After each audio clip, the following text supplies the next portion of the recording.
Al-ibadatu ismun jami'un lima yuhibbu Allah. Ibada ni majina anayependa Allah kwa maneno, wal afali kwa vitendo, kaduai kama dua, wasalati na sala, wadhabhi na kuchinja, wa ghairiha na vinginevyo.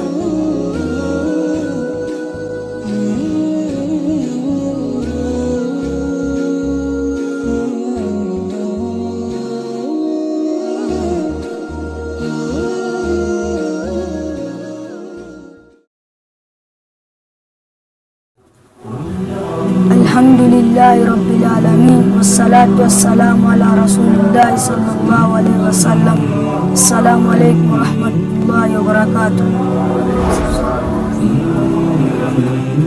Swali: ma hiya al-ibada? Nini ibada? Jawab: al-ibadatu ismun jami'un lima yuhibbu Allah. Ibada ni majina anayependa Allah kwa maneno, wal afali kwa vitendo, kaduai kama dua, wasalati na sala, wadhabhi na kuchinja, wa ghairiha na vinginevyo. Qala Allahu Ta'ala, amesema Allah aliyetukuka, kul, sema, inna salati, sala yangu, wa nusuki na kuchinja kwangu, wa mahyaya na uhai wangu, wa mamati na kufa kwangu, lillahi rabbil alamin, kwa ajili ya Allah mola ulimwengu. Katika Suratul An'am aya 162 inasema, nusuki dhabhi lil hayawanat, chinja wanyama.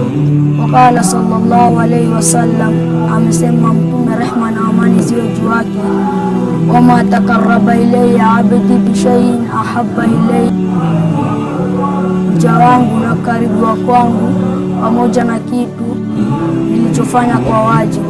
Hadithul Qudsi rawahu Bukhari. Hadithi ya Qudsi imepokelewa na Bukhari.